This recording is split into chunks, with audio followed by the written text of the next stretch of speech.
Alhamdulillahirabbil alamin wassalatu wassalamu ala asrofil anbiya'i wal mursalin wa ala alihi wa sahbihi ajma'in amma ba'd. Puja-puji syukur yang pertama kita panjatkan kepada Rabb kita Allah Subhanahu wa taala karena kita masih dipertemukan bisa berkumpul di acara yang insyaallah luar biasa atas kehendaknya tentunya, dan sholawat salam semoga selalu tercurah untuk junjungan kita, Nabi akhir zaman, Nabi yang selalu menjadi panutan kita semua, Nabi besar Muhammad Sallallahu Alaihi Wasallam. Mudah-mudahan kita tergolong umatnya yang istiqomah. Ibu tadi sudah diperkenalkan, nama saya Erik Setianto, panggilan Erik. Saya dari Purwokerto, alhamdulillah. Ini kali kedua saya bisa berkunjung di sini, bisa bersilaturahmi. Dan ada beberapa yang sudah pernah ketemu saya sebelumnya dan ada yang belum. Yang belum cung dong. Saya pengen tahu yang belum pernah ketemu saya sebelumnya. Oke, banyak juga alhamdulillah. Salam kenal dari saya, nambah saudara yang penting. Ya, pertama silaturahmi, nambah saudara. Insya Allah dengan silaturahmi diperpanjang usia, dimudahkan rizkinya. Majenang. Majenang semua? Oh, ada yang dari luar kota Majenang. Dari mana, Mas? Cipari. Cipari itu provinsinya udah mana? Jawa Barat? Masih Jawa Tengah, Jawa Barat? Jawa Tengah, dekat dong Cipari ya? Dari sini. Berapa menit? 1 jam, oke. Ya dikit lah ya, saya 1,5 jam, 1 jam. Ibu dari mana? Istrinya? Oh istrinya, ya bagus. Bawa pasangan ke sini, mantap. Ya. Dan saya ingin tanya dulu, Bapak Ibu datang ke sini tujuannya apa? Belajar. Belajar apa Pak? Apa Pak? Bisnis. Belajar bisnis. Oke, yang lain? Belajar apa? Ngapain ke sini? Tujuannya apa? Niatnya apa sih datang ke sini? Mencari ilmu. Ilmu apa Pak? Ilmu dunia akhirat. Wah, tinggi ini. Dunia akhirat ini. Yang lain? Ikut-ikutan? Iseng? Hiburan? Daripada ngapain? Ayo, coba tunjukkan alasan kenapa Bapak Ibu datang ke tempat ini. Apa sih yang ada dalam hatinya? Kenapa ikut acara ini? Ingin memperbaiki diri. Dapat Mas ilmu memperbaiki diri di sini. Mudah-mudahan. Oh, mudah-mudahan. Belum tentu dapat berarti. Apalagi setelah ketemu saya, nggak tahu nanti. Baik Bapak Ibu, apapun tujuannya, saya yakin pasti ada daya tarik ikut acara ini, betul ya? Gitu. Apa daya tariknya? Gratis gitu ya. Gratis acaranya ya? Emang selamat gratis? Luar biasa. Tepuk tangan untuk panitia dong. Kasih acara gratis ya. Terus panitia ngapain? Ngadain acara ini gratis, nggak dapat apa-apa gitu. Kenapa? Panitia mana, Cung? Oh, tuh panitia. Mas, kenapa ngadain acara ini gratisan gitu? Kan mending di rumah enak gitu.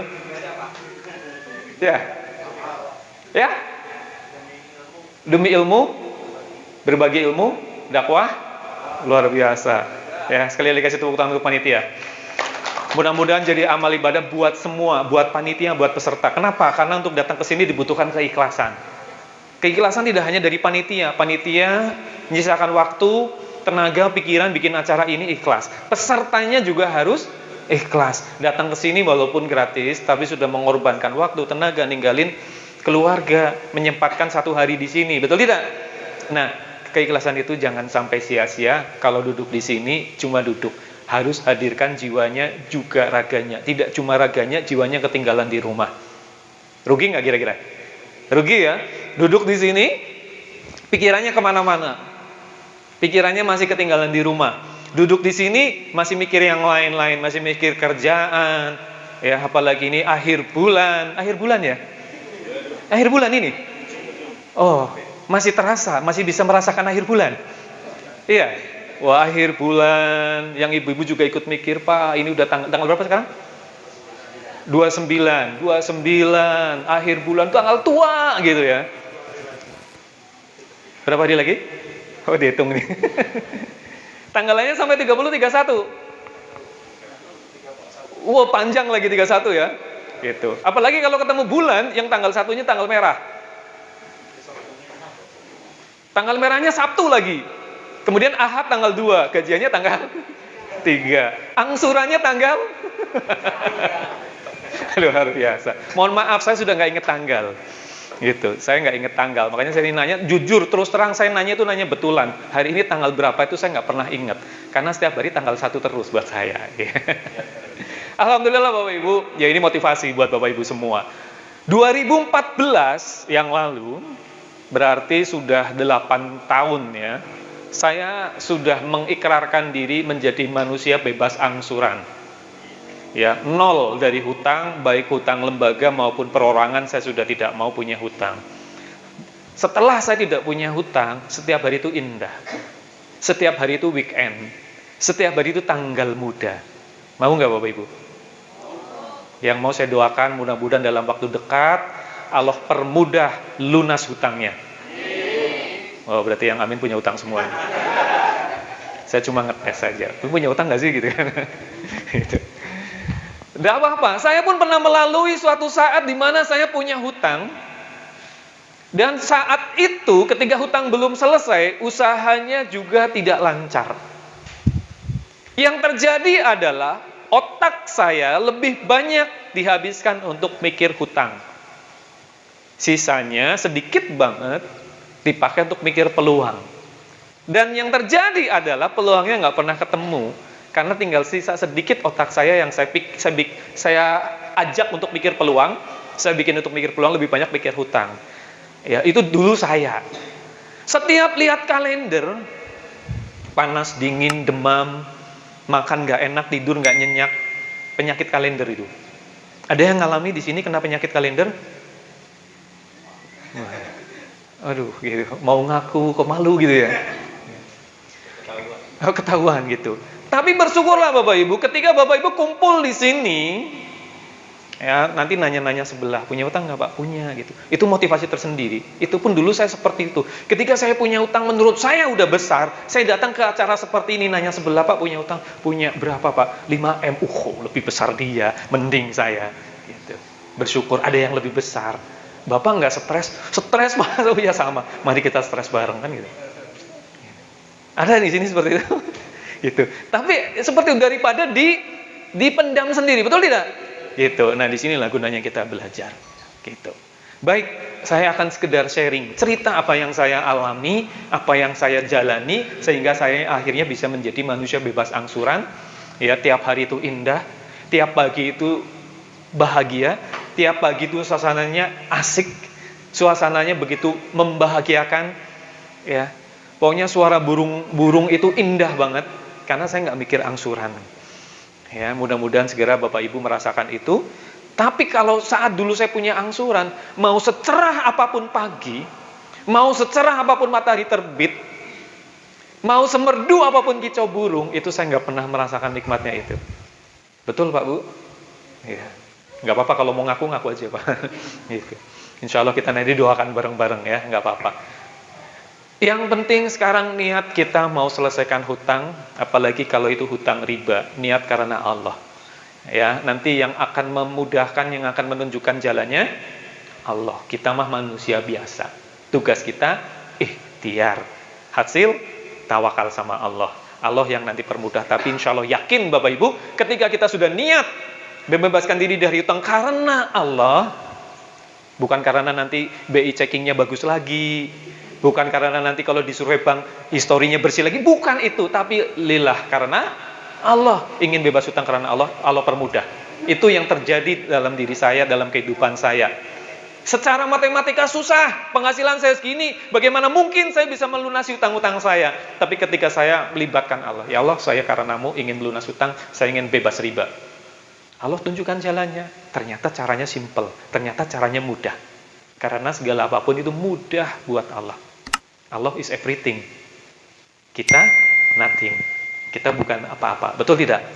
Kita cuma hamba yang doif, Allah yang berkehendak. Maka segala sesuatu niatkan karena Allah. Mari kita niatkan, kita belajar hari ini, belajar sama-sama juga niatkan karena Allah.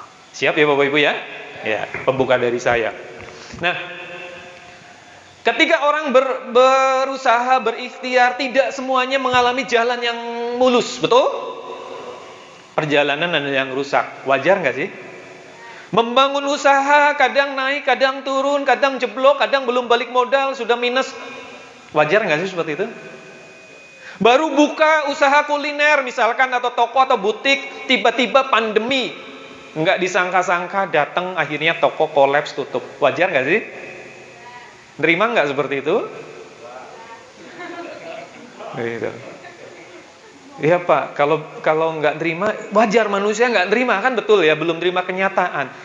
Pak, Bu, saya tahun 2020 awal, saya buka toko oleh-oleh di dekat Batu Raden dan saya klaim itu toko oleh-oleh terbesar di Purwokerto, apalagi itu di bawah pintu masuk Batu Raden. Tempatnya strategis, parkirnya 20 bis masuk. Saya katakan ini tempat oleh-oleh terbesar di Purwokerto. Saya buka di situ. Baru buka seneng-senengnya Maret lockdown. Baru buka 3 bulan. Boro-boro udah dapat profit gitu kan. Masih minus. Dan modal yang saya keluarkan juga besar. Gitu. Maret lockdown, tidak ada orang lewat, tidak ada orang menuju ke Batu Raden. Dan namanya toko oleh-oleh. Yang belanja orang yang lagi piknik. Gitu. Akhirnya tutup sampai sekarang saya belum buka lagi. Terima kenyataan, ya terima kenyataan aja. Gitu. Saya buka franchise. Modal hampir 1 M di kota Cilacap. Ya. Baru buka Desember, buka Maret lockdown juga sama. Tapi nggak saya tutup, saya lanjutin karena sudah terlanjur kontrak tempat. Ya, saya lanjutin, lockdown tetap buka. Untung enggak minus, bayar gaji karyawan minus. Tapi saya pikir minusnya masih manusiawi, saya lanjutkan. Karyawan tetap dibayar, gitu. Sampai akhirnya kontrak selesai, saya nggak buka lagi. Ya, perabotan saya bawa ke Purwokerto, itu numpuk. Terima kenyataan. Gitu. Saya buka lagi punya. Tadi ada yang minta nasi goreng jor-joran, ya Mas, nasi goreng jor-joran. Tutup Mas sekarang.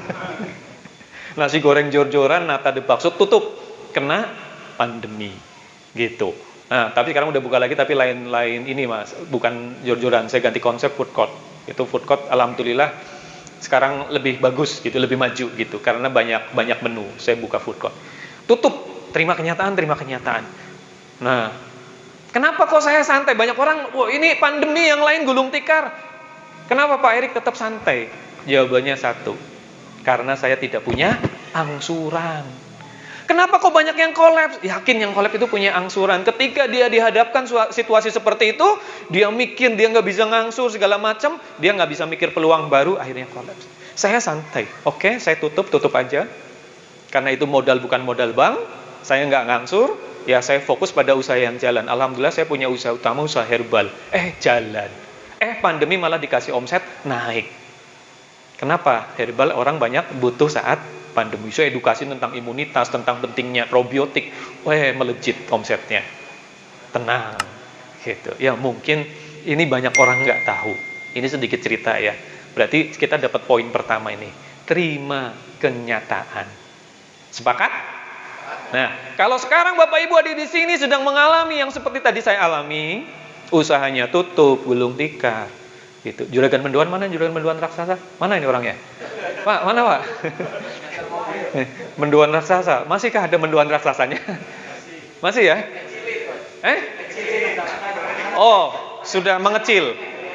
Efek pandemi kurangnya berubah. Minyak nggak ada. Mahal lah mendoannya, jadi kecil ya, susut ya. Orangnya tambah besar tapi tadi kayaknya. Iya gitu. Baik, artinya begini Bapak Ibu, setiap perjalanan kita akan selalu ketemu jalan yang tidak mulus. Terima kenyataan. Tapi, yang bikin kita optimis apa? Tidak selamanya jalan itu berlubang dan rusak, betul? Nanti setelah kita lewati jalan yang rusak, akan ketemu jalan yang bagus. Ya, alhamdulillah tadi saya dari Purwokerto ke Majenang, saya dapat jalan bagus, beberapa berlubang. Dulu waktu saya kesini pertama lebih parah, sekarang alhamdulillah dapat jalan yang bagus. Karena tidak selama jalan itu rusak. Ketika jalan rusak apa? Kuncinya HHN. Apa HHN? Hadapi, hayati, nikmati. Dah itu aja. Ya, ketemu jalan hadapi, hayati, nikmati. Pak, ngomong itu gampang Pak, Bapak nggak ngerasain. Bu, Pak, saya sudah ngerasain lebih dulu. Gitu. Sebelum Bapak Ibu sekarang ngerasain, saya sudah ngerasain lebih dulu. Alhamdulillah saya lewati. Ya, sekarang saya bisa ngecek yang lagi ngalamin gitu. Bukan ngecek, memotivasi gitu. Ya. Nah, jalan rusak. Oke, anggap aja jalan lagi dalam perbaikan, insya Allah nanti di ujung kita ketemu jalan yang bagus. Yakin gak sih? Yakin kan nanti ketemu jalan yang bagus? Itu Allah sudah janjikan, bersama kesulitan ada kemudahan.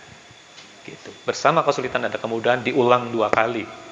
Ya, maka kita harus lebih yakin. Setelah ini ada jalan yang lebih bagus. Jadi kenapa sekarang kita terus berkecil hati? Kenapa kita sekarang rendah diri? Kenapa kita sekarang turun motivasinya, tidak antusias lagi? Ya, jangan sampai. Kita punya Allah. Betul? Ya. Kita punya Allah. Kita serahkan sama Allah. Kalau kita tunjukkan ikhtiar yang maksimal, Allah juga akan berikan hasil yang optimal juga kepada kita. Hasil yang maksimal kita. Hasil sebanding lurus dengan tindakan. Hasil areanya Allah, tindakan tuh area kita. Betul? Iya. Berarti tugas kita apa? Tugas kita apa? Ikhtiar. Nggak usah mikir hasil. Yakin aja Allah nggak pernah salah hitung. Allah ini maha penghitung. 1 tetes keringat yang kita keluarkan karena kita berikhtiar, apalagi diawali dengan asma Allah, Bismillahirrahmanirrahim, niat kita ikhtiar. 1 tetes keringat dihargai sama Allah.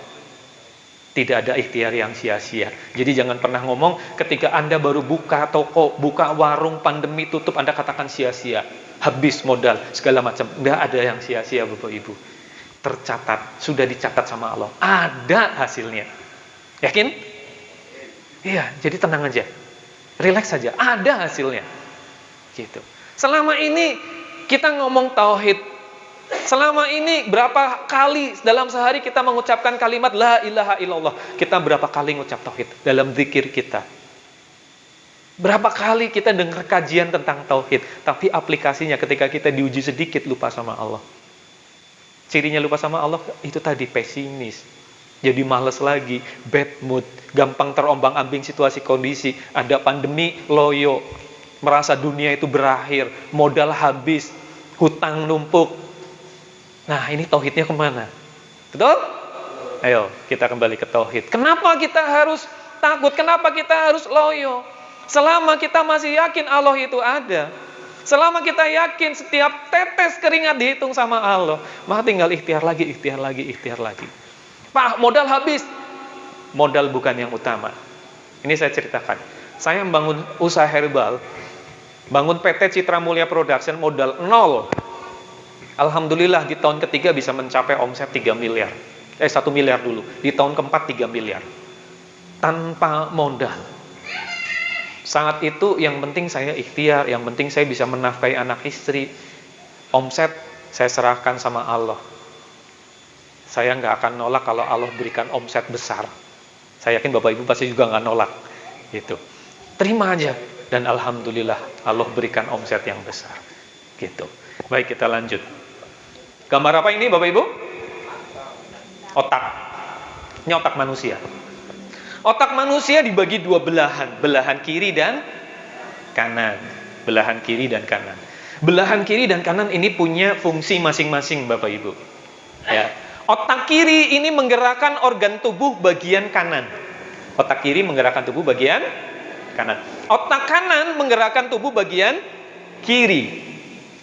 Jadi kalau ada kirinya yang susah bergerak, berarti bermasalah di otak kanan. Kalau ada bagian kanan yang susah bergerak, ada masalah di otak kiri. Otak kiri itu berpikir secara logika, analisa, logika, hitung-hitungan, itu kerjanya otak kiri. Otak kanan berpikir imajinasi, khayalan, imajinasi, gambaran, warna, ya, itu otak kanan. Ya, itu bedanya otak kiri, otak kanan. Gambar, warna, suara, musik, audio, warna, terus apa lagi? Khayalan, itu otak kanan. Otak kiri hitungan, analisa, kata-kata, angka, itu otak kiri. Nah, kalau ada orang yang dominan otak kiri, ini biasanya melibatkan logika. Dia berpikir penuh dengan logika, padahal tidak semuanya dengan logika juga. Tadi cerita masalah hutang, ada hutang miliaran, tapi begitu singkatnya orang ini bisa lunas hutang. Secara logika nggak masuk akal. Ya, tetapi impiannya dia kuat. Nah, impian ini ada di otak kanan. Gitu. Ada orang yang bukan siapa-siapa, aslinya orang desa, nggak punya pengalaman, tiba-tiba sekarang jadi menteri misalkan. Secara logika dia menembus batas. Ya, karena apapun yang terjadi kebanyakan berawal dari imajinasi. Contoh, ini lampu. Siapa penemu lampu? Thomas Alva Edison. Thomas Alva Edison menciptakan lampu, menemukan lampu berawal dari hayalan. Dia berhayal suatu saat malam yang gelap bisa berubah terang seperti siang. Hayalan. Kenapa dia berhayal seperti itu? Dia berhayal kalau malam bisa terang seperti siang, banyak orang bisa bekerja di malam hari. Kemudian hayalannya menjadi kuat, diiringi hasrat yang kuat, dia bekerja berhitung. Otak kirinya bekerja baru.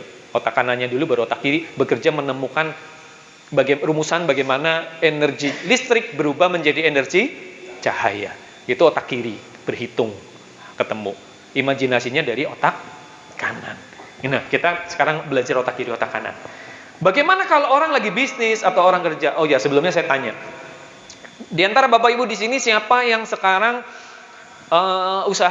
usahanya wirausaha, bukan bekerja, Cung? Yang berarti tidak mendapatkan gaji gitu ya. Ada penghasilannya karena sendiri. Oke, 50%. Sisanya kerja, Pak.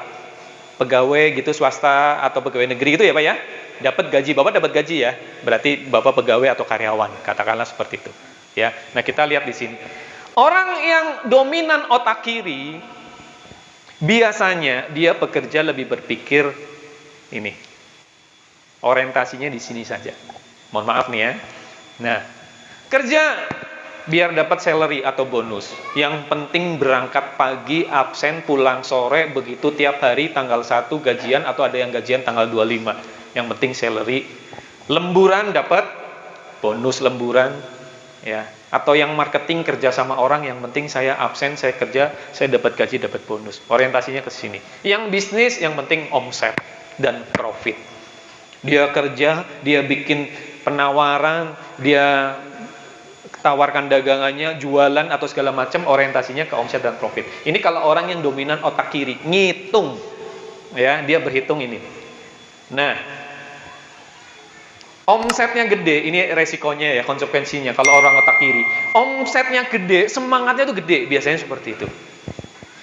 Omsetnya turun, semangatnya ikut turun, letoy. Dan ini kebanyakan terjadi. Sama seperti orang yang karyawan atau yang dapat gajian.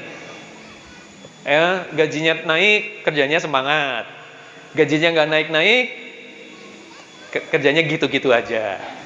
Kerja semangat karena ada atasan, nggak ada atasan, kerjanya malas-malesan. Itu orang yang dominan otak kiri. Ya ini.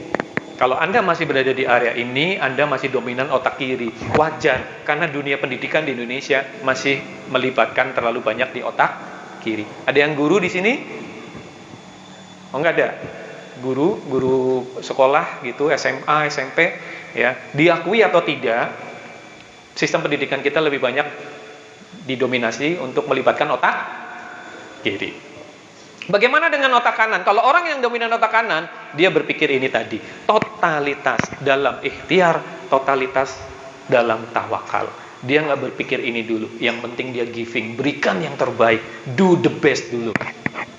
Lakukan dengan optimal, kerahkan semua potensi itu, dia akan berikan sesuatu yang terbaik, dia akan berpikir apa yang dia lakukan akan ada hasilnya. Totalitas ikhtiar, totalitas tawakal. Ya.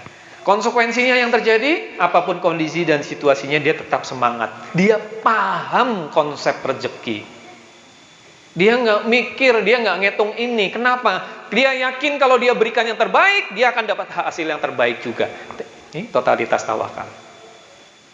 Bapak Ibu, kalau yang sudah pernah ibadah umroh atau haji di Tanah Suci, kita ada satu rangkaian namanya ibadah sa'i, betul ya? Ibadah sa'i itu kita napak tilas perjalanannya Ibunda Hajar, Siti Hajar dalam mencari air, berlari-lari dari Bukit Sofa ke Marwah. Ibunda Hajar nih, kita belajar tentang totalitas ikhtiar dan tawakal. Ini saya dapat ilmu dari situ soalnya. Ketika dia ditinggal di tengah padang tandus oleh suaminya, yaitu Nabi Ibrahim. Nabi Ibrahim meninggalkan Ibunda Hajar bersama anaknya yang masih kecil, yaitu Ismail, Nabi Ismail, masih bayi, ditinggal sendirian di padang tandus, tidak ada orang, tidak ada penduduk di situ, kecuali hanya mereka berdua ditinggal. Kenapa ditinggal? Karena menuruti perintah Allah. Ibunda Hajar yakin bahwa suaminya Nabi Ibrahim ini pergi karena perintah Allah. Maka dia tidak takut ditinggal bersama anaknya yang masih bayi. Tidak ada tetangga, padang tandus, tidak ada tanaman, dengan bekal seadanya. Tapi yakin karena suaminya meninggalkan atas perintah Allah, dia doakan yang baik buat suaminya. Ya, dia doakan yang baik. Dia yakin dia akan dipenuhi rizkinya sama Allah. Betul? Karena dia yakin kalau suaminya meninggalkan karena perintah Allah, Allah tidak akan biarkan terlantar bersama anaknya yang masih kecil. Pasti Allah kasih rezeki. Tapi seyakin itu pun, apakah Ibunda Hajar, apakah Siti Hajar hanya duduk diam nunggu rezeki datang? Tidak. Walaupun yakin rezeki sudah ditanggung Allah, tapi Siti Hajar tidak mau duduk diam. Bangkit ketika persediaan air sudah habis, sudah menipis, anaknya nangis minta air, yang dilakukan ikhtiar. Bangkit dari tempat duduk, dia cari air dari bukit Sofa, lari ke bukit Marwah. Dapat air? Tidak. Menyerah? Tidak. Itu bedanya dengan kita. Baru coba sekali, nggak ada hasil, kita katakan, wah gagal. Langsung nyerah, saya nggak bakat. Ini bukan bidang saya nggak hoki, apalagi bawa-bawa hoki. Gitu. Yang terjadi, Ibunda Hajar balik lagi dari Bukit Marwah, lari ke Sofa lagi. Dapat air? Tidak. Balik lagi ke Bukit Marwah. Berapa kali? 7 kali. Ini melambangkan apa? Totalitas ikhtiarnya beliau. Beliau tunjukkan ke Allah, saya ikhtiar ya Allah, dengan penuh totalitas. Beliau tidak tahu apakah ada air di situ. Yang penting ikhtiar dan yakin Allah kasih. Betul, setelah bolak-balik 7 kali, Allah kasih hasilnya. Hasil dari ikhtiarnya Siti Hajar. Keluarlah air mengucur, tapi bukan pada rutenya Siti Hajar Sofa Marwah, tapi justru mengalir di dekat anaknya yang masih kecil, yaitu Nabi Ismail. Mengalir air yang tidak pernah berhenti mengalir. Bahkan sampai hari ini semua jamaah haji umroh bisa menikmati. Kita pun bisa menikmati kalau dapat oleh-oleh dari teman kita yang bis pulang haji umroh ya, yang dikenal dengan air Zam-Zam. Artinya apa? Tidak ada ikhtiar yang sia-sia. Kalau Ibunda Hajar pakai logika, mana ada air di padang tandus? Kering, tumbuhan saja sulit hidup, apalagi ada sumber air di situ. Tidak ada. Tapi beliau tidak pakai logika. Ya, beliau yakin logikanya bisa tertembus. Dapat air. Gitu. Ini ilmu tauhid. Gitu. Nah, berarti bagaimana kita aplikasikan di dunia ini? Udah ikhtiar saja. Menurut kita baik, lakukan. Nggak ada modal. Apa yang bisa lakukan, lakukan. Jangan berpikir langsung berpikir besar, Bapak Ibu. Ya, apalagi kalau kita lagi bangkit dari keterburukan, pandemi habis semua, bangkit pelan-pelan.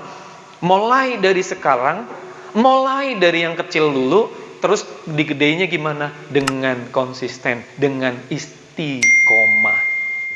Itu kuncinya. Gitu. Start easy, start small, mulai dari yang gampang, mulai dari yang kecil, lakukan lagi, nanti istiqomah itu yang akan bikin kita besar. Start easy, start small. Yang penting bisa dilakukan, lakukan, konsistensi. Nah, dapat ini. Makanya melatih, optimalkan otak kanan kita. Saya tes deh, Bapak Ibu di sini, apakah otak kanan kirinya sudah berfungsi dengan baik. Jangan-jangan cuma otak kiri saja, otak kanan. Kita tes ya. Saya akan tes dengan brain gym. Coba tangan kiri jempol. Tangan kanan kelingking. Oke. Kita balik. Balik lagi. Yu. Balik lagi. Ya, balik lagi. Ya, balik. Oke. Ya. Bukan begini. Ini. Nah. Coba lagi. Ini telunjuk tangan kiri, tangan kanan pistol, dorong ke kiri, balik, balik, yang ngejar pistolnya ya, ya, oke. Sekarang baliknya 2, ya, balik 2, balik 3, balik 3, balik 4, balik 4, 5, wah ada yang gini-gini, wah.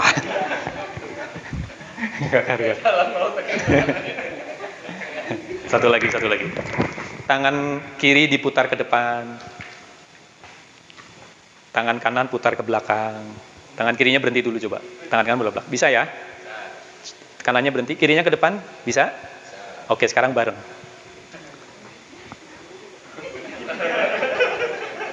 Bukan begini, Pak. Berlawanan arah, ya. Coba sekarang kanannya ke depan. Oke, diem, kirinya ke belakang. Kiri belakang gampang ya. Sekarang kanannya ke depan bareng. Hayo. Loh kok begini? Gini Pak, berlawanan nih Pak. Nah, berlawanan ini. Ini muter berlawanan.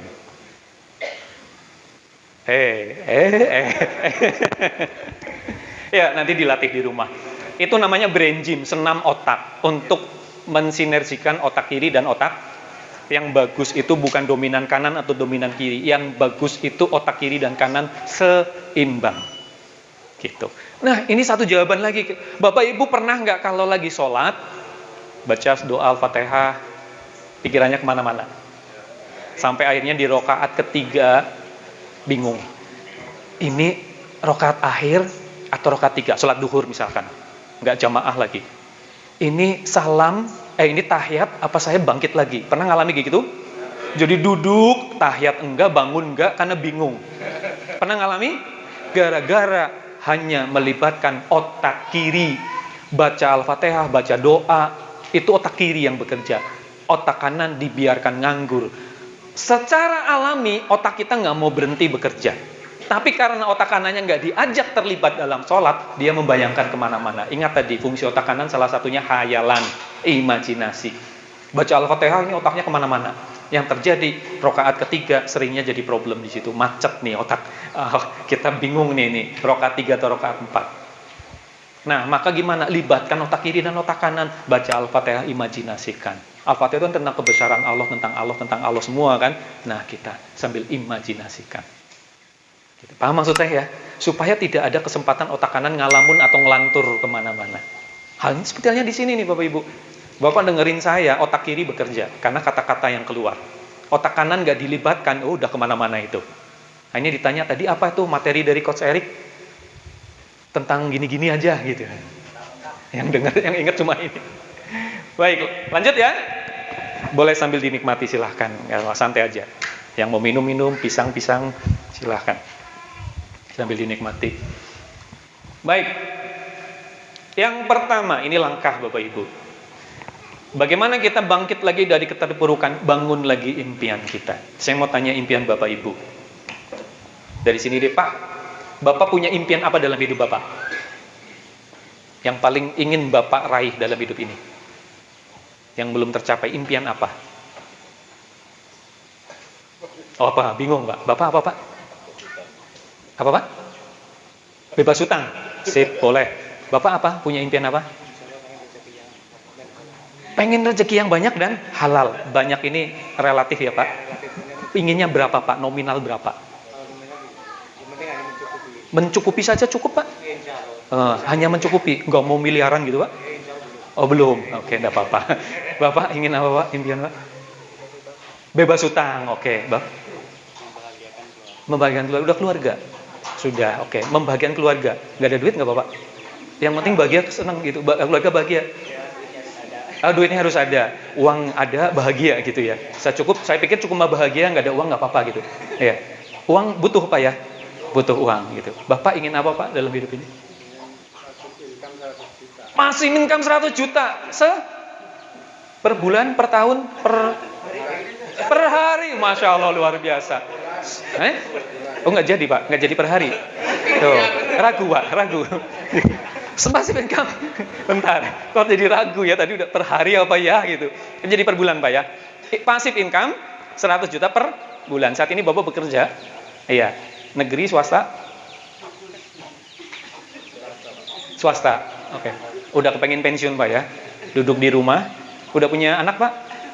Cucu? Oh, belum ya. Yeah. Oke, pokoknya pengen diem di rumah dapat passive income 100 juta 1 bulan. Amin ya. Bapak ingin apa Pak? Pengusaha sukses. Pengusaha sukses. Biar apa Pak? Kenapa ingin jadi pengusaha sukses? Kan ada alasannya. Biar apa? Pengusaha sukses, pengusaha pejuang gitu. Pengusaha pejuang. Biar apa Pak? Sukses. Biar hidupnya berkah. Berkah, hidup yang berkah. Oke. Uangnya banyak Pak? Oh ya banyak. Baik. Mas, Ingin apa? Menghajikan keluarga besar. Keluarga besar, mertua, orang tua, istri pertama, istri kedua, istri ketiga gitu. Belum. Oh, belum. Oke, ingin menghajikan keluarga besar. Baik, Pak. Istri 4. Woi. Sekarang udah punya istri? Udah. Istrinya hadir di sini? Lagi pulang ke Pantas berani gitu. Saya yakin nggak berani kalau ada istrinya. Berdua ya? Ada rekam ya Pak ya? Direkam? Direkam? Oke, kita rekam. Nanti diupload ya. Bapak ini mantap. Impiannya adalah punya istri 4. Oke. Ini juga direkam. Oke. Pak ingin apa Pak? Sukses Pak. Sukses. Ingin kurus. Sukses dan banyak uang. Banyak uang. Biar bisa sedekah. Biar bisa sedekah. Mas? Berkecukupan. Cukup aja gitu? Hah? Cukup dan bahagia. Oke. Nggak perlu uang banyak-banyak. Yang penting cukup gitu. Oke. Mantap, Masya Allah, luar biasa. Mas Turmono, Pengen punya penghasilan yang banyak. penghasilan banyak. Kira-kira berapa sih satu bulannya? Ya per bulan 100 juta lah. 100 juta sebulan. Oke. Ini kayaknya nggak yakin ya. 100 juta lah gitu. Kayaknya nggak yakin. Pemikiran. Sepemikiran ya. Oke. Mudah-mudahan kabul. Amin. Amin. Mas ingin apa? Ingin seperti Coach Erik bisa bermanfaat miliaran. Wih, ingin seperti saya. Ya. Mantap, luar biasa. Gitu. Wah, istrinya terharu Mas. Sampai nangis begitu, Masya Allah. Gitu, luar biasa. Dibawa ke sini, dapat motivasi, sampai nangis. Masya Allah, luar biasa. Mau dilihat dulu, silakan. Oke, enggak. Pak, ingin apa Pak? Bebas selamat, banyak uang, Selamat, banyak uang, terus banyak teman. banyak teman. Iya, udah punya teman di sini Pak? Udah, oh yang udah tambah teman ya artinya di sini ya. Bapak tinggal di mana? Di Desa Bener. Desa Bener. Desa Bener tuh mana? Majenang Utara. Datang ke sini belajar Pak, dapat ilmu? Dapat ilmu. Usia berapa sekarang Pak? 62. Masya Allah, 62. Masih pengen sukses Pak? Iya, mantap. Tapi tepuk tangan. Gitu. Semangatnya masih semangat muda Pak ya. Wah, luar biasa. Mas, bebas hutang. Punya hutang Mas? Ya banyak. Oke, nggak apa-apa. Yakin sebentar lagi lunas semua. Ada impian yang lain selain bebas hutang?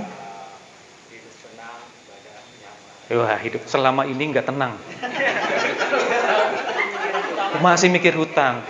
Ya, ada kolektor, ada WA, kadang nggak tenang gitu. Iya. Udah kena penyakit kalender? Masya Allah. Saya doakan. Mudah-mudahan dalam waktu dekat lunas hutangnya. Amin ya Allah. Pak, Sukses di dunia akhirat. yang bagaimana sukses di dunia akhirat? Ya di dunia berkah, di akhirat di masuk surga. Iya. Hidup enak, di dunia berkah, mati masuk surga. Wah, enak banget Pak ya. Luar biasa. Tepuk tangan buat kita semua. Itu. Yang ibu-ibu saya yakin juga punya impian. Saya tanya bapak-bapak. Saya ambil kesimpulan dari ujung sini sampai ujung belakang tadi semua menyebutkan impiannya. Dan semua impian yang dikatakan bapak-bapak semua tadi itu konteksnya untuk diri sendiri semua. Betul? Sadar nggak sadar itu berpikir diri sendiri. Betul ya? Kecuali tadi Mas ingin menghajikan keluarga besar, masih mending lah mikir yang lain. Istri 4 pun kan menafkahi. Ya, istri 4 menafkahi orang lain. Semangat banget bahas istri 4.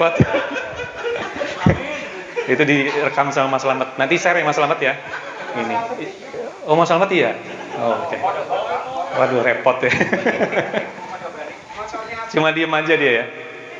Langsung dimatiin sama Mas Slamet. Wah, bahaya ya. Baik. Sekali lagi, tadi impiannya hanya berpikir diri sendiri, betul? Ingin uang banyak, ingin apa berpikir sendiri. Belum berpikir, saya tadi nunggu-nunggu, pengen bangun pesantren, pengen bangun masjid, pengen bangun, ya. Tetapi Bapak Ibu yang perlu saya kasih motivasi Bapak Ibu semua. Ketika Bapak Ibu punya impian lebih luas lagi, tidak buat diri sendiri, insya Allah itu jadi pendorong yang dahsyat luar biasa. Dan berani berucap itu sesuatu yang baik. Sudah berani ngucap, nanti berani nulis ya. Impiannya apa? Karena orang bermimpi saja takut, mohon maaf. Tadi ditanya 100 juta per hari, berpikir per bulan aja masih ragu-ragu. Nih saya kasih tahu Bapak Ibu. Bapak Ibu yakin gak sih Allah itu maha kaya? Yakin gak Allah maha kaya? Kenapa kalau yakin Allah maha kaya, minta saja gak berani? Minta yang besar aja gak berani, nanggung. Yang penting cukup, gitu ya. Kalau saya beranikan minta yang besar, karena Allah maha kaya. Yang kedua, Allah suka diminta sama hambanya. Betul tidak? Kita ketika berdoa, Allah tuh suka. Betul? Maka Allah tuh suka kepada hambanya yang suka meminta kepada Allah. Yang tidak Allah sukai adalah ketika kita meminta kepada selain Allah. Minta sama Allah tuh Allah suka. Kenapa kita minta nanggung gitu? Makanya sekarang hidup begitu-begitu aja karena doanya kurang dahsyat, doanya mintanya nanggung. Ya Allah, saya ingin umroh ya Allah. Bintang 3 ya nggak apa-apa ya Allah. Kalau nggak backpacker aja deh Allah, nggak apa-apa. Kenapa mintanya sedikit? Kalau yakin minta yang besar ya Allah, saya pengen umroh bulan depan eksklusif bintang 5 VIP gitu loh. Kadang-kadang gitu, ya Allah, mudahkan hidup saya. Kasih rezeki ya Allah. Yang penting cukup untuk makan anak-anak, gak apa-apa ya Allah. Minta kok dikit gitu. Allah maha kaya tuh. Betul? Ibu punya anak kecil, anaknya nangis, minta jajan. Pertama gak nangis, Bu, minta jajan. Gak ada duit. Si anak mikir bagaimana caranya. Dia ngatur strategi, ibunya mau luluh. Pakai nangis, Bu, nangis. Gak dikasih, gak ada duit. Anak tingkatkan lagi skillnya, nangis lebih keras. Bu, belum dikasih, tingkatkan lagi skillnya, actionnya lebih luar biasa, nangis guling-guling, akhirnya ibunya luluh. Nih, kasih. Itu manusia dengan manusia. Bagaimana Rob kita, Allah yang menciptakan kita, Ar-Rahman, Ar-Rahimnya Allah, ketika melihat kita minta merengek, sebesar apapun permintaan kita, insya Allah Allah beri. Yakin? Yakin? Persoalannya kita kurang nangis di depan Allah, betul? Kita kurang semangat bangun tengah malam, berdoa, minta sama Allah, seperti anak kecil tadi. Bila perlu kita nangis luar biasa. Tengah malam siapa yang nangis? Tetangga sampai tanya. Luar biasa tengah malam nangis sama Allah. Gitu. Insya Allah Allah mudahkan. Insya Allah Allah tunjukkan jalan ketika kita minta sama Allah. 1 miliar kecil buat Allah, 3 miliar jangankan 3 miliar. Banyak insan di dunia ini, umat-umat di dunia ini punya penghasilan puluhan miliar, triliunan, bahkan banyak yang non muslim. Betul? Bagaimana kita yang muslim lebih yakin sama Allah? Insya Allah Allah pasti lebih Ar-Rahman Ar-Rahim. Ya. Punya miliaran, berkah karena yakin itu semua dari Allah. Dengan cara yang benar, digunakan untuk sesuatu yang benar, fisabilillah. Itu hidup enak, bahagia, serius Bapak Ibu.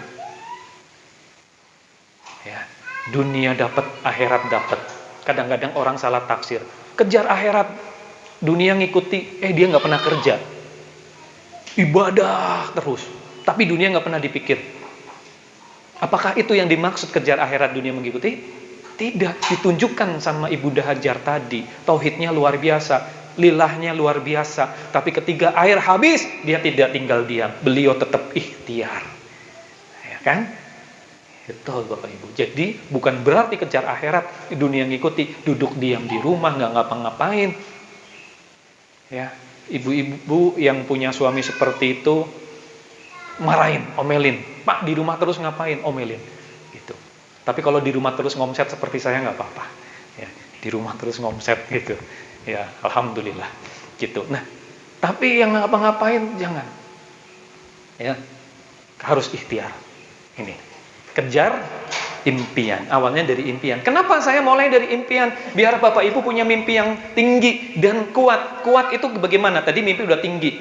Coba nanti mimpinya diralat, jangan hidup cukup Bapak, tapi hidup berkecukupan. Uang banyak, kalau uang banyak tuh sebutkan nominalnya. Pendapatan 10 miliar 1 bulan. Gitu. 50 miliar sebulan, itu mudah buat Allah, betul tidak? Nah, setelah itu kuatkan dengan apa? Sebutkan alasannya, biar mimpi kita kuat. Alasan kenapa kita menginginkan impian itu? Pasti ada alasan. Alasan yang kuat. Supaya apa? Nanti jadi dorongan yang luar biasa. Ya, poin yang pertama sebutkan impiannya. Impiannya yang spesifik, bisa dibayangkan. Jangan yang abstrak. Mimpi yang abstrak itu tadi, sukses itu abstrak, belum konkret. Orang haus dapat minum, sukses nggak? Sukses. Orang lapar ketemu makanan, sukses nggak? Sukses. Maka harus di lebih nyata lagi, lebih konkret lagi, sebutkan sukses seperti apa. Punya uang berapa banyak? Punya rumah yang seberapa besar? Detail. Supaya itu nanti jadi proposal buat Allah. Yang kedua berkait impian tadi apa? Alasan. Sebutkan alasannya kenapa kita menginginkan itu. Yang ketiga poinnya biar mimpi kita lebih kuat, sebutkan targetnya. Kapan impian kita harus terrealisasi? Oke, saya ulang. 3 poin biar impian jadi kuat apa? Sebutkan impiannya. Yang kedua, alasannya apa? Yang ketiga, kapan akan direalisasikan? Dan poin yang terpenting yang keempat, apa yang akan saya lakukan? Apa yang akan saya korbankan? Apa yang akan saya investasikan untuk merealisasikan impian itu? Apa yang akan saya lakukan? Apa yang akan saya korbankan? Apa yang akan saya investasikan untuk merealisasikan impian itu? 4 poin. Bapak Ibu nanti di rumah temukan jawabannya. Ya, temukan jawabannya, tulis dan jadikan itu doa. Ya Allah, saya ingin tahun depan saya jadi pengusaha sukses, beromset miliaran, dan bisa mengantarkan keluarga saya berhaji semua. Kenapa saya ingin melakukan itu ya Allah? Karena saya ingin membahagiakan mereka yang sudah menunggu kesuksesan saya. Saya ingin membahagiakan mereka yang setiap hari mendoakan saya ya Allah. Saya ingin membahagiakan anak istri saya yang setiap hari nunggu saya pulang ya Allah ketika saya berikhtiar. Saatnya saya membahagiakan mereka ya Allah. Saya ingin balas budi untuk orang tua saya ya Allah. Mudahkan ya Allah. Tahun depan bulan Juli ya Allah, saya harus bisa berangkat haji bersama keluarga besar saya. Dan saya akan berjuang ya Allah. Saya akan berikhtiar maksimal. Saya akan kerahkan tenaga saya, pikiran saya. Mudahkan, bantu saya ya Allah. Tunjukkan jalannya. 4 poin jadi doa. Paham maksud saya? Itu 4 poin tadi jadi doa yang dahsyat. Allah akan dengar karena permintaannya kuat. Allah akan dengar karena kita punya alasan yang kuat. Ada alasan yang kuat. Selama ini kita belum pernah melihat anak kita bahagia. Selama ini kita belum pernah melihat pasangan kita bahagia. Boro-boro kita bicara balas budi sama orang tua yang selama ini sudah berkorban jatuh bangun untuk kita. Boro-boro kita mikir balas budi untuk orang tua. Boro-boro kita belikan hadiah buat ibu kita. Boro-boro kita berikan hadiah untuk ayah kita. Untuk kita sendiri masih luar biasa. Hari ini kita masih mikir angsuran. Ditanya kabar orang tua, kita nggak balas. Orang tua tidak berani minta apapun sama kita karena kita tahu kita juga lagi susah. Ini yang terjadi. Tapi insya Allah itu jadikan doa. Itu jadikan alasan yang kuat. Kita punya impian jadi alasan yang kuat. Allah kabulkan. Karena kita punya alasan yang baik. Saatnya kita membagikan orang-orang yang kita cintai. Sepakat Bapak Ibu? Bisa ini dipraktekkan? Insya Allah praktekkan. Bawa ke dalam sholat malam. Doa di sepertiga malam. Di hari-hari yang baik, di waktu-waktu yang baik, tiap Jumat, di antara asar maghrib, setelah sholat asar, baca doa itu, ulang terus, doa yang diulang-ulang, doa yang kuat, doa yang punya alasan yang kuat, doa yang ada target, insya Allah kabul. Tidak sulit buat Allah. Bukan teori, saya sudah membuktikan. Apa yang dulu saya tidak berani berpikir, jadi kenyataan ketika saya berani jadikan itu doa. Itu 4 poin tadi, perkara impian. Inilah bedanya orang yang punya impian yang kuat atau impian yang sekedar hayalan saja. Insya Allah semuanya punya impian yang kuat dan tidak lama lagi bisa terrealisasi. Amin ya Allah. Setelah impian kita bicara apa? Orang yang punya impian yang kuat, orang yang bisa menuliskan impiannya, orang yang bisa menyertakan alasannya dalam impiannya, orang yang bisa menyertakan target dalam impiannya dan berani membawa jadi doa. Selanjutnya dia akan terdorong, akan terangsang otaknya untuk berpikir yang namanya ide. Kalau udah punya impian, dia pasti berpikir untuk mengeluarkan ide-ide hebat. Allah sudah tuntun. Yang tadinya nggak kepikiran, jadi kepikiran. Ya, idenya muncul banyak.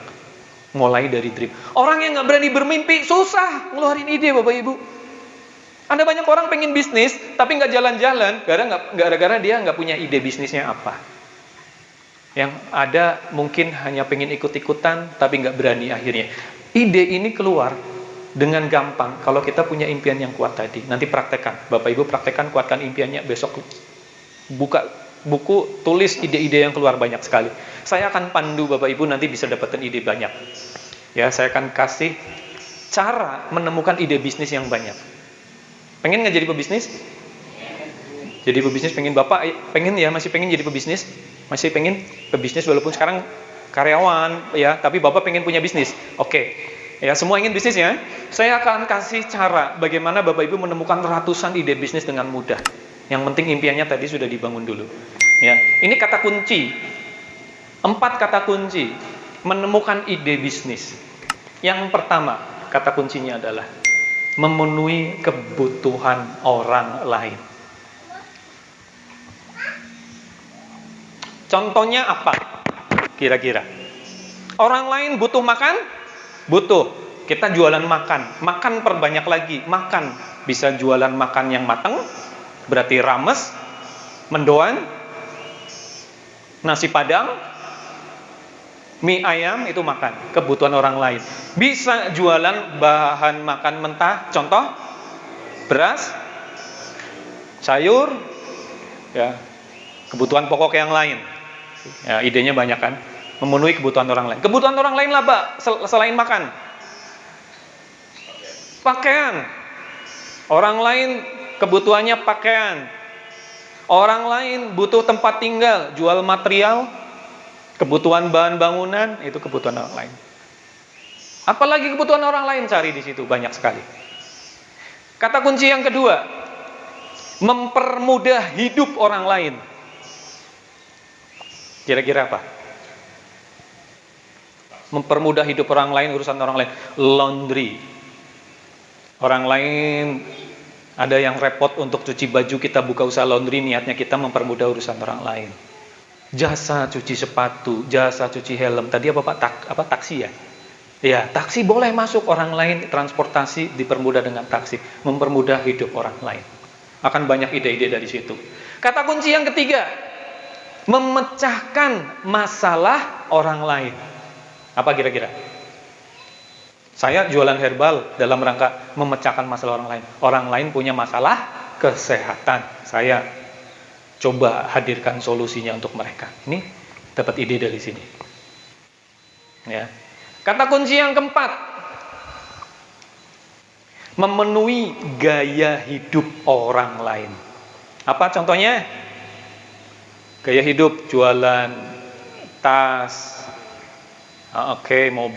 mobil antara kebutuhan dan ada yang gaya hidup, betul. Aksesoris, handphone, aksesoris kendaraan, itu gaya hidup. Hijab, ya, hijab itu selain kebutuhan juga masuk lifestyle. Karena sekarang jadi lifestyle hijab. Ya, maka nggak kaget banyak orang yang walaupun belum sholat sudah berhijab, nggak apa-apa, biarkan lifestyle dulu, lama-lama mudah-mudahan dapat hidayah, kan gitu ya. Nah, gaya hidup orang lain juga apalagi? Contohnya coffee shop, betul. Gaya hidup orang lain sekarang trennya coffee shop. Ya, saya juga buka food court, kekinian, lifestyle. Selain saya jualan makanan, saya juga jualan suasana, gitu. Ya, ada banyak yang bisa kita dapatkan, dapat ratusan. Caranya, kalau Anda sudah tahu 4 kata kunci ini, ditulis ide-ide yang keluar. Coba besok praktekkan. Pertama dari kata kunci yang pertama, apa yang keluar dari kepala kita, tulis. Kalaupun idenya keluarnya terkesan konyol, jangan dianalisa dulu. Kebanyakan orang belum apa-apa udah dianalisa, makanya nggak jalan-jalan. Tulis dulu. Wah, jualan ini, tulis. Oh, jasa. Jadi bisa jualan, bisa jasa. Oh, jasa. Tulis aja. Walaupun terkesan konyol, tulis aja. Kenapa menulis? Karena otak kita akan terangsang terus mengeluarkan ide-ide ketika kita menulis. Kenapa? Otak kiri, otak kanan bekerja. Nulis itu otak kiri. Tuh. Nah, otak kanan bekerja terus. Tulis, nanti dapat banyak. Jangan diurut, jangan dianalisa. Analisanya nanti kalau sudah dapat banyak, Pak, baru dianalisa satu-satu. Mana yang cocok dengan passion kita, mana yang cocok dengan bakat kita, mana yang cocok dengan kesenangan atau interest kita, mana yang cocok dengan market kita, mana yang cocok dengan lingkungan kita. Begitu, Pak. Jadi jangan dianalisa. Analisanya nanti kalau udah dapat banyak. Gitu. Walaupun terkesan konyol, tulis saja. Terus mulai. Kalau udah dipilih nanti mulai. Mulai, ingat tadi kata kuncinya, mulai dari yang mudah, mulai dari yang kecil, lakukan istiqomah. Ya. Paham ya? Gitu. Lakukan langsung. Belum punya modal besar, apa yang bisa dilakukan? Jalan dulu. Saya dulu mulai usaha nggak pakai modal, saya punya hanya HP BlackBerry. BlackBerry harganya 300 sekian. Saya praktekkan, saya gunakan, saya optimalkan. Bagaimana saya jualan lewat BlackBerry? Hasil ternyata. Ya, ternyata di tahun ketiga tembus 1 miliar sebulan omsetnya. Modal BlackBerry, Bapak Ibu. Saya nggak punya modal. Saya fokus yang ada. Kebanyakan orang fokus yang belum ada. Jangan fokus pada masalah, fokus pada solusi. Ya, orang-orang hebat, para pemenang di dunia ini karena selalu bisa melihat solusi di antara masalah. Jangan dibalik. Sementara orang-orang pecundang melihat masalah di setiap solusi. Jangan dibalik ya. Oke, kita orang hebat, kita orang yang dahsyat karena kita yakin kita hamba Allah yang selalu ditolong Allah, maka selalu fokus pada solusi. Lihatnya masalah, jadikan masalah menjadi tantangan, fokus pada solusi karena kita yakin Allah hadirkan masalah bebarengan dengan solusinya. Ya, gini. Ini paham ya, 4 kata kunci ya. Praktekannya besok ya. Ditulis, jangan cuma diangan-angan. Kalau diangan-angan nggak jadi apapun, hilang. Tulis. Idenya apa? Tulis terus. Jangan dianalisa dulu, analisanya belakangan. Paham maksud saya? Oke, lanjut. Kalau sudah punya ide, baru ke skill. Pertama tadi impiannya kuat, dari impian akan merangsang ide. Idenya banyak akan mendorong kita melatih skill kita. Ikut seminar, ikut pelatihan, ikut training, ikut workshop. Dalam rangka apa? Melatih skill, keterampilan kita, kemampuan kita, dilatih agar kita menjadi mahir. Mahir bukan karena kita bakat Bapak Ibu, tapi karena kita melakukan terus-menerus konsisten, kita jadi mahir. Ya, skill dilatih. Cari ada workshop apa, pelatihan apa. Ini di Majenang alhamdulillah luar biasa ya. Mudah-mudahan ini acara seperti ini terus dijalankan. Ya, hadirkan pembicara yang lebih hebat lainnya. Hadirkan lagi pelatih-pelatih, mentor-mentor, coach-coach yang hebat. Ya, kita belajar sama-sama di sini. Dalam rangka apa? Melatih skill. Kita udah punya impian. Kenapa kita melatih skill? Dalam rangka merealisasikan ide kita. Supaya apa? Tadi merasakan impian. Saya ingin jadi pengusaha, saya jadi miliarder, punya uang miliaran, saya dermawan, saya ingin sedekah minimal 10 juta sebulan. Gitu. Ya. Nah, skill. Setelah skill, tinggal kita action. Gitu. Nah, ini tahapannya 4. Impian dibangun. Ide dicari, terus keluarkan ide. Yang ketiga, latih skill kita dan lakukan. Sekali lagi ingat, dalam action, start easy, start small. Lakukan yang termudah dulu, lakukan dari yang kecil, besarnya nanti dengan apa? Lupa. Apa? Dibesarkan dengan? Masa lupa, baru tadi. Apa Mas? Istiqomah, konsisten. Nah, baru tadi udah lupa itu. Ya Pak, kan saya senam otaknya masih kebalik-balik. Oh ya. Baru otak kirinya apa, otak kanannya belum dilibatkan. Oke. Gitu. Action. Ya, lakukan dari yang mudah, lakukan dari yang kecil, istiqomahnya akan bikin jadi besar. Gitu. Dan jangan lupa komitmenkan diri kita untuk bisa berbagi, giving. Saya punya cerita Bapak Ibu. Saat saya ngawali bisnis membangun PT Citra Mulia Production dengan produk pertama saya, produk herbal, probiotik. Di tahun pertama, di tahun 2015, omsetnya itu puluhan botol dalam 1 bulan. Susah banget naik. Saat itu saya sudah tidak punya penghasilan lain kecuali itu.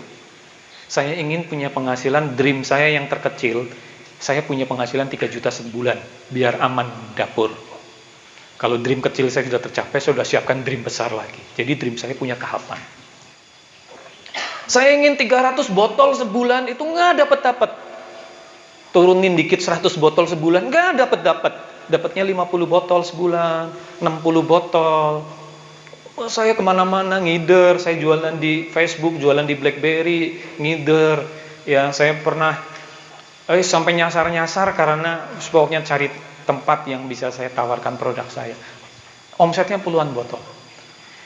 Hampir di akhir tahun 2015 nyaris saya putus asa. Saya sudah mau tinggalkan produk saya itu. Saya mau cari peluang yang lain. Kelihatannya saya nggak bisa. Kelihatannya ini gagal. Udah hampir 1 tahun, hampir ganti tahun, omsetnya masih puluhan botol sebulan. Saya sudah mau cari-cari peluang yang lain. Saya masarin umroh. Saya ke usaha yang lain. Tapi saya dalam hati kecil saya belum mau melepaskan ini karena ini produkku bagus banget. Tidak ada orang yang komplain, banyak orang yang merasakan manfaatnya. Sayang kalau ditinggal. Ya udah, niat saya jualan, masih ada produk itu, saya niatnya berbagi jalan kesembuhan buat orang lain. Itu saya rubah niat. Yang kedua, saya komitmenkan setiap botol yang terjual produk saya itu saya alokasikan sebesar 5.000 saya sisihkan. Saya masukin amplop. Kenapa 5.000 langsung saya sisihkan masukin amplop? Biasanya manusia komitmennya di awal. Saya mau sedekah kalau nanti sudah dapat duit sekian. Pada prakteknya ketika duitnya udah datang, mau sedekah itu bahasa Banyumasnya eman-eman. Bahasa Majenangnya apa? Uwel ya. Pak, nanti kalau saya sudah punya omset 100 juta, saya mau kurban sapi. Gitu. Nggak usah sapi deh, kambing dari omset 100 juta. Kambing harganya berapa? Sekitar 3 juta. Begitu dapat omset 100 juta, ayo janjinya mau beli kambing. Aduh, ini atap masih pada bocor di rumah. Aduh, ini motor juga udah buluk, saatnya ganti motor gitu. Ini plafon rumah udah pada jamuran, kayaknya ditunda aja deh beli kambingnya. Ada yang seperti itu? Ya di sana, di sini enggak.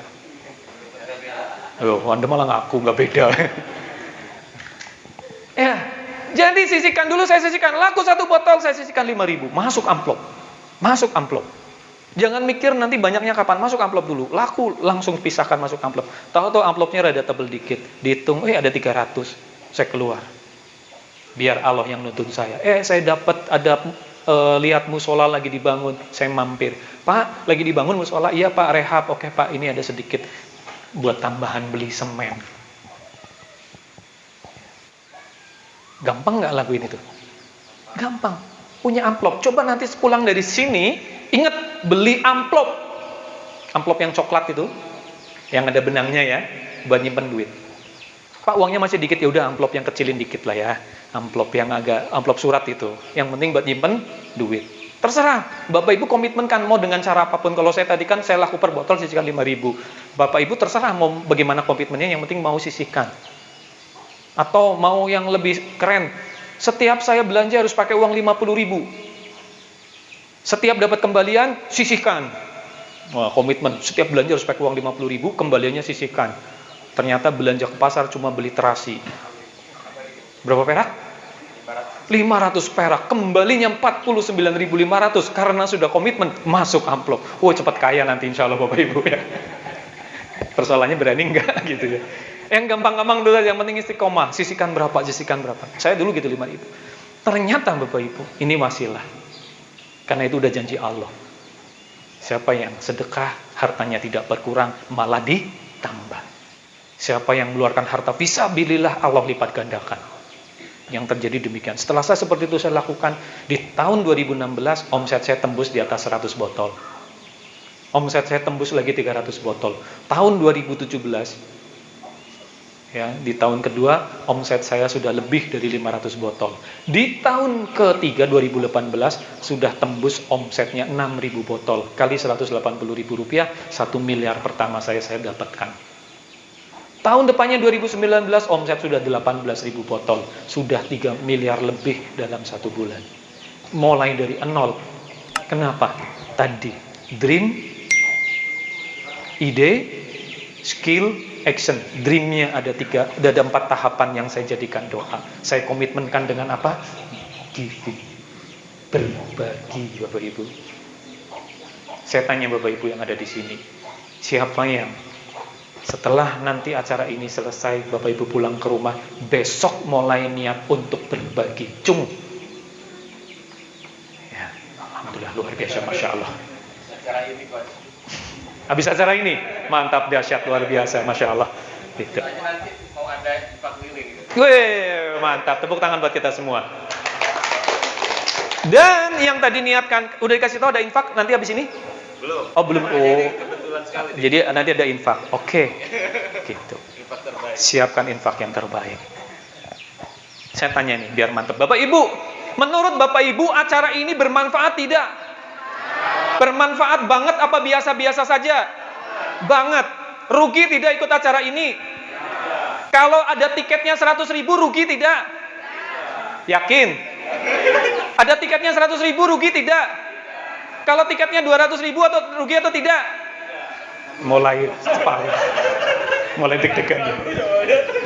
Oke Bapak Ibu, kalau 100.000 tidak rugi, minimal nanti infaknya 100.000. Tepuk tangan buat kita semua. Panitia seneng kan? Nggak jadi tombok. Udah nombok ya? Ya, insya Allah bisa pilihlah. Bapak Ibu, giving penting. Penting tidak? Sedekah itu penting. Bapak Ibu, saya berubah ketika saya merubah niat saya. Jangan niat buat diri sendiri saja. Dulu kenapa saya target susah dicapai? Karena saya hanya berpikir dapur saya sendiri, Bapak Ibu. Saya mikir bagaimana saya bisa menafkahi anak istri. Udah itu aja, mikir cuma sendiri. Begitu kecilnya diri kita, padahal Allah ciptakan kita dengan segala kelengkapannya. Allah hadirkan kita di bumi ini yang tadinya kita tidak ada, kita tiba-tiba ada. Pasti Allah punya tujuan, betul? Tidak mungkin Allah menciptakan segala sesuatu cuma iseng-iseng, apalagi manusia. Allah ciptakan tumbuhan, tidak mungkin iseng, ada maksudnya, betul? Allah ciptakan hewan, Allah ciptakan tikus, hewan yang ada di got pun ada tujuannya, betul? Apalagi Allah ciptakan kita, makhluk Allah yang paling sempurna itu manusia. Pasti ada maksud dan tujuannya. Kita dihadirkan di dunia ini rugi banget kalau Allah lengkapi kita dengan otak, dengan mata, dengan telinga yang bisa mendengar, mata bisa melihat dan belajar, mulut berbicara yang baik-baik, kedua tangan, kedua kaki. Rugi kalau kita hanya berpikir diri kita sendiri. Saatnya Bapak Ibu kita berpikir untuk lebih luas lagi.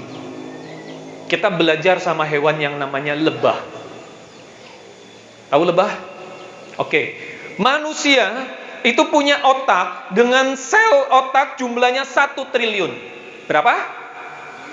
Sel otak manusia berapa? 1 triliun.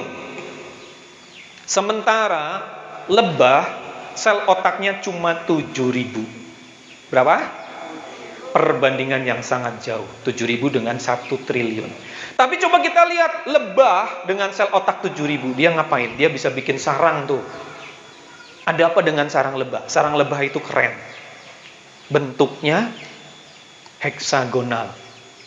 Tahu heksagonal? Segi 6.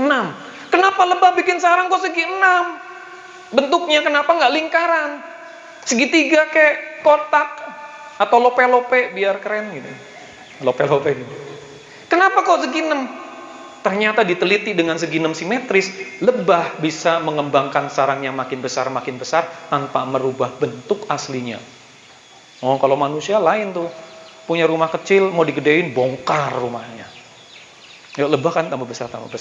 Dengan segi 6, ternyata diteliti oleh peneliti serangga, itu mampu menampung madu lebih banyak. Mampu menampung madu lebih banyak dengan bentuk segi 6. Muncul pertanyaan kedua. Para peneliti serangga penasaran, lah madu yang disimpan lebah itu sebanyak itu buat apa sih gitu? Kira-kira buat apa Bapak Ibu? Lebah ini kan terbang kemana-mana cari bunga, hisap nektar, jadi madu simpan di sarang. Kerjanya kan seperti itu terus setiap hari. Sarangnya udah gede, isi madunya udah banyak, tapi lebah nggak pernah berhenti menghasilkan madu. Terbang lagi cari bunga, menghasilkan madu, simpan lagi. Kira-kira madunya buat apa sih? Disimpan banyak-banyak? Persediaan makanan lebih dari cukup Pak untuk persediaan makanan. Oh, udah berliter-liter madu, terus dia nyari nggak pernah berhenti. Buat apa? Nah, jawaban yang ditemukan hingga saat ini cuma satu. Satu-satunya jawaban yang ditemukan oleh para peneliti kenapa lebah simpan madu banyak-banyak. Tidak ada alasan yang lain kecuali lebah ingin berbagi dengan manusia. Karena kenyataannya yang paling banyak menikmati manfaat madu itu manusia. Bayangkan kalau nggak ada lebah, kalau Allah nggak ciptakan lebah, kita butuh madu, kita cari bunga sendiri, hisap-hisap sendiri, susah. Adanya lebah, kita bisa beli langsung 1 liter. Gitu. Luar biasa. Apa yang bisa kita ambil pelajaran ini? Lebah saja yang sel otaknya cuma berapa tadi? Berapa tadi? 7.000 sel otak mampu menjadi makhluk yang bermanfaat buat manusia. Sementara kita, sel otak kita berapa? 1 triliun. Apa yang sudah kita lakukan agar kita bisa menjadi manusia yang manfaat buat sesama? Sudah atau belum? Masih kalah sama lebah? Begitu banyak orang yang mendapatkan manfaat dari lebah. Kehadiran lebah di dunia ini begitu luar biasa. Ada orang yang staminanya hilang, minum madu, stamina ngangkat. Ada orang yang sering sakit-sakitan, imunnya rendah, dia minum madu, imunnya naik. Banyak orang terselamatkan, sehat, bebas penyakit karena minum madu. Lebah 7.000 sel, dia jadi manfaat. Kita belum jadi manfaat 1 triliun. Bisa jadi inilah kenapa hari ini kita punya masalah, solusinya nggak ketemu-ketemu. Bisa jadi kenapa Allah beri masalah kepada kita. Kita belum ketemu solusi yang satu belum datang, masalah baru datang lagi. Kenapa Allah terus datangkan masalah, solusi saya belum ketemu, masalah baru datang lagi. Bisa jadi Bapak Ibu karena kita belum punya niat menjadi manusia yang manfaat buat sesama. Bisa jadi kenapa kita kok bisnis susah, ngomset sulit, boro-boro ngomset, pas-pasan modal saja sudah untung karena sering minus. Kenapa itu terjadi? Bisa jadi karena kita hanya berpikir diri sendiri, belum luas. Maka mulai sekarang Bapak Ibu, alumni acara ini, acara yang luar biasa, Bapak Ibu harus mulai berpikir tidak hanya vertikal, tidak hanya lurus ke atas, tetapi juga luas ke segala arah. Punya niat yang lurus, punya niat yang luas. Lurus vertikal karena Allah, luas agar apa yang kita lakukan harus bernilai manfaat buat orang-orang di sekitar kita. Siap tidak?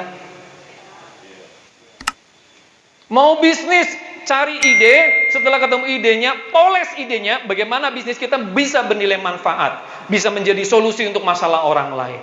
Niat karena Allah, luaskan manfaatnya. Insya Allah omset nanti mengalir deras. Apapun itu. Jual makanan, niatkan kita jualan makanan agar kita bisa membantu orang yang mungkin lagi kelaparan, orang yang mungkin lagi butuh makanan sehat halal, kita sediakan makanan sehat halal murah. Gitu. Jadi baik buat pembeli kita. Jangan cuma kita berpikir cuan, ngerti cuan? Hanya berpikir untung. Berikan dulu yang terbaik buat konsumen kita agar itu bisa bernilai manfaat.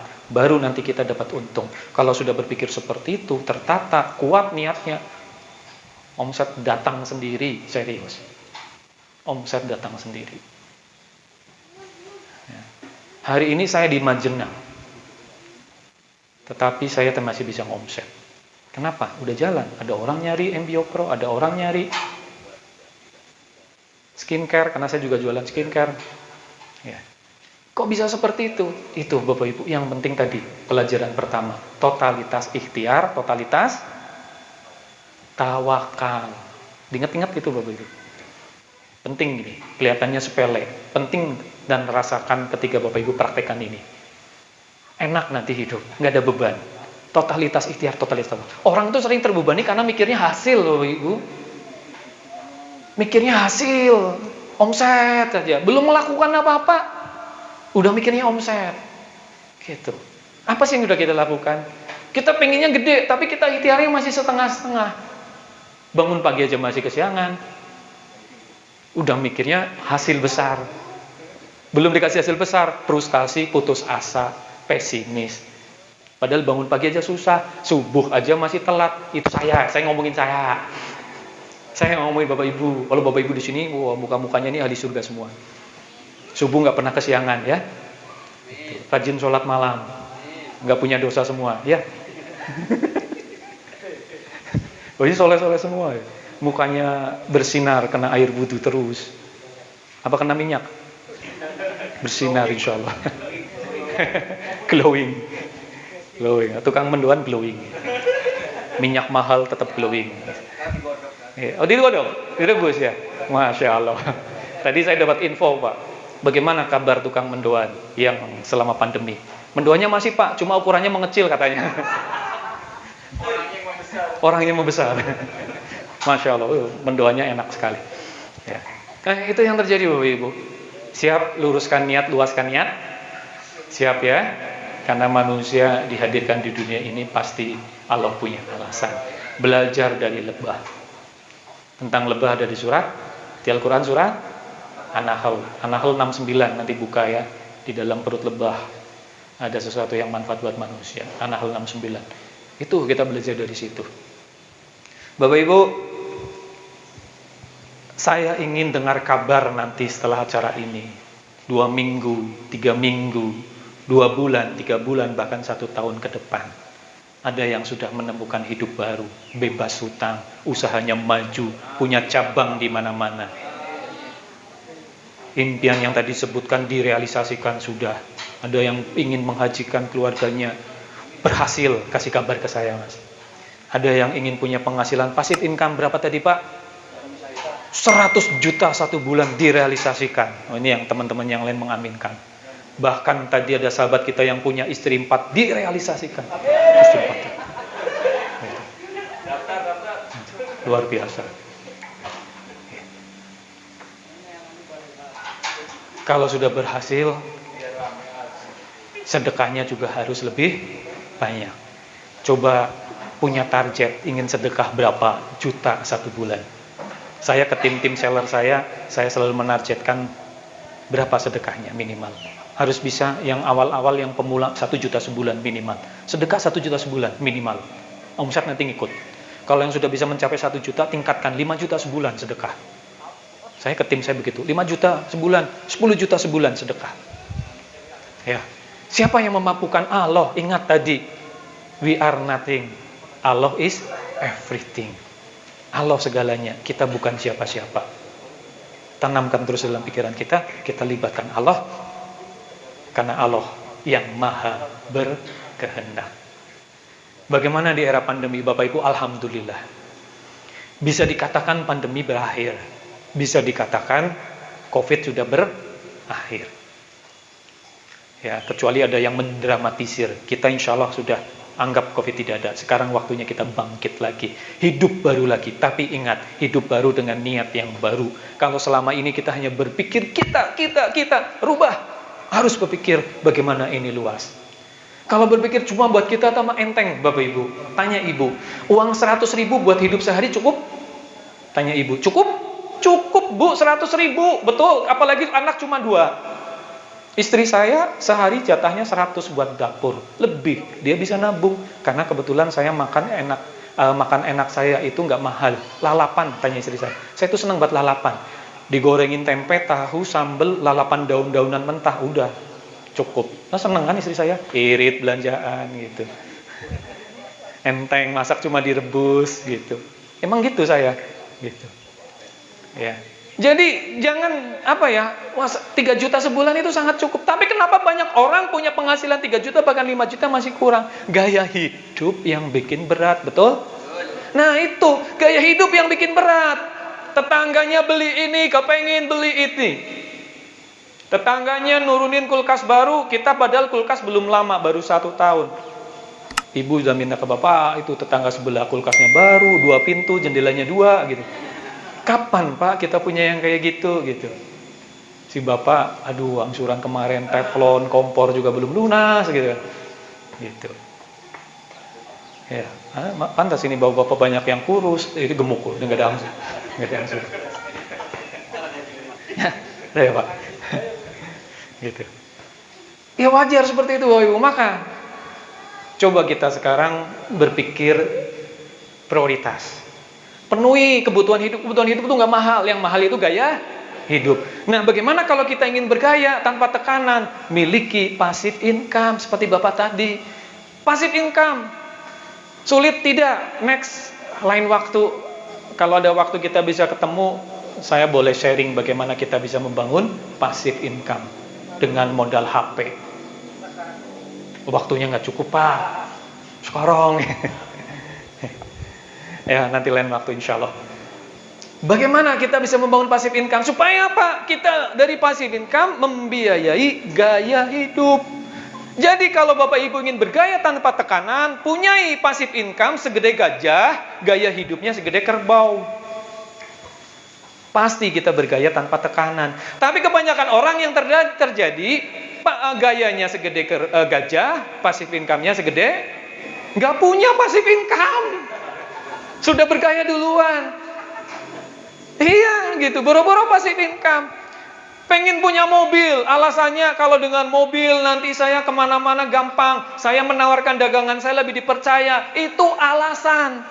Tuh, tujuannya bergaya, akhirnya ke dealer. Mumpung ada program DP 10 juta, bawa mobil baru, tinggal KTP saja. Berburu-buru ke dealer, langsung 10 juta bawa mobil baru. DP dibayar sekali, angsuran dibayar berkali-kali. DP yang rendah, angsurannya besar. Orang ini kan gampang dibodohi, betul? Ya, DP 10 juta, bawa mobil baru, langsung. Nggak mikir, DP cuma dibayar sekali. Angsuran dibayar puluhan kali. DP rendah, angsuran besar. Kau milih yang besar dibayar berkali-kali. Bunganya banyak. Makin panjang tenornya, makin besar bunganya. Udah bodoh, dosa lagi. Tapi kok ya laris, betul? Mudah-mudahan di sini tidak ada. Amin. Gitu. Kalau yang masih ada, segera kembali ke jalan yang benar. Jauhi riba. Ya. Yuk takbir yang semangat. Takbir. Orang yang masih berpikir, kalau saya tidak kredit, saya tidak punya. Tanyakan lagi hati Anda semua. Tauhid kita sampai mana? Saya kalau nggak KPR, saya nggak bisa beli rumah, Pak. Kalau saya nggak kredit motor, bagaimana saya bisa beli motor, Pak? Tauhidnya kemana? Konteksnya bukan cuma dunia, akhirat ini. Sama saja kita meragukan kuasa Allah. Manusia itu nggak punya kuasa. Allah punya kuasa. Allah maha kaya. Padahal Allah siapkan rezeki besar untuk kita. Yang mengecilkan siapa? Kita. Allah siapkan rumah besar, mewah, cash buat kita. Tapi kita dalam otak kita mikirnya, kalau saya nggak KPR, saya nggak bisa beli rumah. Kalau saya nggak kredit, nggak bakal saya punya rumah. Padahal Allah sudah siapkan rumah besar, 3 lantai. Tuh. Ya. Punya carport yang bisa muat 5 mobil. Ada rooftopnya bisa buat ngopi-ngopi. Tapi karena kita pikirnya kalau nggak kredit nggak punya benar, betul? Oke, kembali ke jalan yang benar. Habis ini istighfar ya. Jangan pernah berpikir begitu. Ya, saya ngomong agak keras seperti ini biar cepat sadar ya. Karena kadang-kadang sudah diomongin, besok ngulangin lagi. Ke pasar dapat brosur, ada motor baru tanpa DP, kepengin lagi. Hilangkan pikiran itu Bapak Ibu. Ingat Allah Maha Kaya. Mulai sekarang detik ini, tanggal berapa sekarang tadi? Yuk kita berikrar. Tanggal 29 Mei 2022, semua yang diisi di sini bebas riba, stop hutang. Sepakat? Yuk takbir. Allah saksikan, malaikat saksikan, Bapak Ibu semua yang di sini sudah berkomitmen bikin perjanjian tidak akan menambah hutang lagi, apalagi hutang riba. Dah tergantung sama Allah. Insya Allah Allah mudahkan. Kalau yang masih punya hutang, masih punya riba, Allah selesaikan secepatnya karena kita udah niat. Gampang buat Allah. Laut tenang, tiba-tiba berubah jadi ombak tsunami. Gampang nggak buat Allah? Gampang banget. Ini udara tenang, tiba-tiba jadi puting beliung. Mudah buat Allah? Mudah. Kalau kita punya hutang berapapun, Mas, jangan khawatir, hutang Anda berapapun, mudah buat Allah lunasi. Selama kita yakin, selama kita ingin lunas, kita bebas riba karena Allah. Yuk sama-sama luruskan pikir kita. Tidak ada yang sulit, biarin aja, Mas. Ini udah selesai materinya. Ya, waktunya saya juga hampir habis. Sekarang bareng-bareng kita komitmen aja, Bapak Ibu. Ya, komitmen kan. Jangan hanya berpikir diri sendiri. Mulai sekarang Planningkan apa yang mau kita lakukan setelah ini. Harapan saya Bapak Ibu hadir ke sini tidak hanya dapat semangat di sini. Kebanyakan ikut seminar semangat di dalam ruangan, keluar ruangan pudar lagi. Ya alhamdulillah di sini datang berpasang-pasangan, jadi nanti saling menyemangati Bapak Ibu. Di rumah nanti kaji lagi, diolah lagi, belajar bareng lagi. Yang ke sini bawa istri, bawa bapak, belajar lagi dengan istrinya. Ya, yang hari ini belum bawa istri nanti sampai rumah Ya, apa yang sehari ini didapatkan diseringkan dengan istri. Yang belum punya istri mudah-mudahan cepat dapat istri. Tapi ini nggak ada deh, semua punya istri ya. Ya, nggak ada. Nah, serakah banget lah.